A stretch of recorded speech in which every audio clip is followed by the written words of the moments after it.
जय माताजी मित्रों, नमस्कार। एपलवाळानी चेनल में आपनु हार्दिक स्वागत है।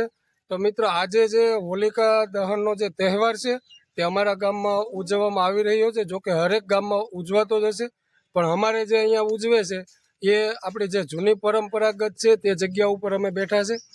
अने मित्रों, जो अत्यारे अमे क्यां बैठा छे के जो होलिकाना अहींया जे लाकड़ा एक साथे बधा राखवामां आवेला छे अने अमारे गाम पण नानुं छे अने बहु सरस गाम छे। અને ગીર કાંઠાનું જે ગીરગઢડા તાલુકા છે એ ગીર કાંઠાનું પીસવી ગામ છે। આ પીસવી ગામનો વિડીયો છે મિત્રો, બને એટલો શેર કરજો અને અમારા વિડીયોને લાઇક પણ કરજો। જો અમારા ભાઈ છે એ કોઈ નડતર રૂપી થોડા નાના મોટા ઝાડવા હોય તે કટિંગ કરી રહ્યા છે, તો મિત્રો જરૂરથી અમારા ગામની હોળીને હોલિકાનો જે વિડીયો હું અપલોડ કરું છું તે જરૂરથી જોજો મિત્રો। મારી સાથે જીલુભાઈ બેઠા છે। કેમ છે જીલુભાઈ? મજામાં હો ભાઈ। કેમ આમ કેવું લાગી રહ્યું આપણા ગામનો આ તહેવાર આજે ઉજવવાનો છે? માહોલ સારો છે અત્યારે છે। અમારે બાપભાઈ છે, પછી અમારા જે ઉપસરપંચ છે એ પણ આજે અમારી સાથે અહીંયા હાજર છે। મિત્રો, જો અમારા ગામમાંથી ટ્રેક્ટર ભરાઈને લાકડા લાવીએ છીએ અમે। અત્યારે હાલ 3 ટ્રેક્ટર લાકડા લઈને અહીંયા આ બધી હોળિકાની તૈયારી કરી રહ્યા છે। અમારા જો આ બધા વડીલો છે, નાના યુવાનો, બાળકો બધા સાથે છે। જો આ બધા અમારા ગામના નાના નાના ગેરિયા છે। આ પેલા આપણે ગેરિયા બનતા ને આપણી ઉંમરમાં, જો અત્યારે આ છોકરા ગેરિયા બનીને આવ્યા। જો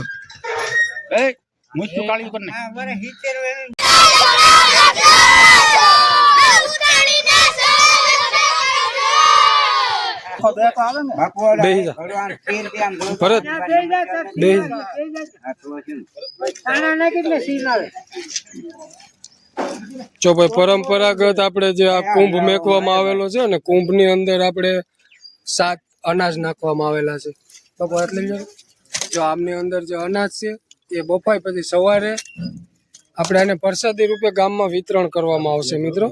જો આ અમારા ગામના બાપુ છે, પછી ગામના દરેક સભ્યો છે, જો તમે જોઈ રહ્યા છો। આ અમારે આ વર્ષે પરણેલા વરરાજા છે અને વરરાજાને અહીંયા હોળીના લાકડા લેવા માટે આવવું જ પડે।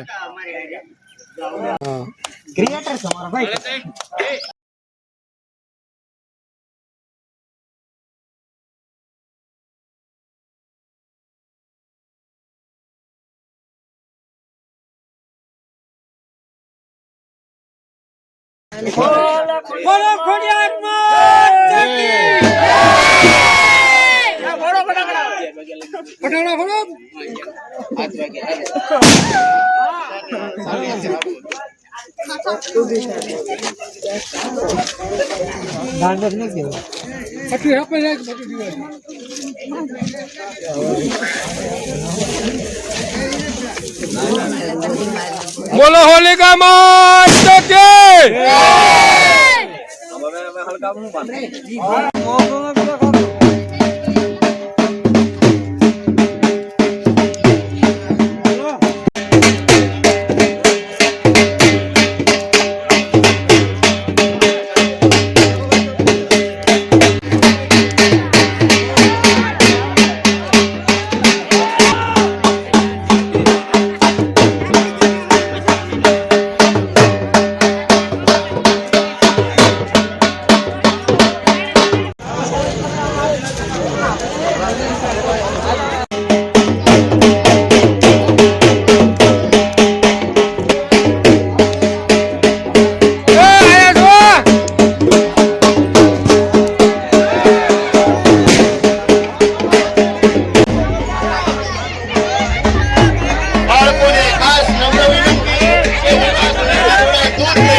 જી તમારું નામ? મારું નામ કરશનભાઈ. હા તો કરશન કાકા, આપણે તમને એક વાત હું પૂછવા જઈ રહ્યો છું કે જે આ હોલિકા દહન છે એ હોલિકા દહન શું કામ કરવામાં આવે છે? હોલિકા દહન શું કામ કરવાનું એનું કારણ છે કે એ વખતની અંદર હરણાકશ્ય હતા. હરણાકશ્ય એને એની બહેન હોલિકા હતી અને પ્રહલાદ એના પુત્ર હતા. એના રાજની અંદર રામનું નામ નહોતું. પછી રામનું નામ લે એટલે આ જે પ્રહલાદ હતા ને એને એની બેન હોલિકા અંદર બેઠી અને અગ્નિની અંદર પ્રહલાદને બેહાડ્યો. એટલે એ સુંદરી પ્રહલાદની માથે વહી જાય અને હોલિકા છે ને એ ભસ્મ થઈ જાય છે. એટલે પછી હરણાકશ્યપને એમ થઈ ગયું કે આની અંદર આખો આ થંભ ધખાવો. થંભની અંદર પ્રહલાદને એમ થયું કે હા મારે બસ ભરવી ગયા. પણ પ્રહલાદને એવું જોવામાં આવ્યું થંભની અંદર કે કીડી આંટા મારતી.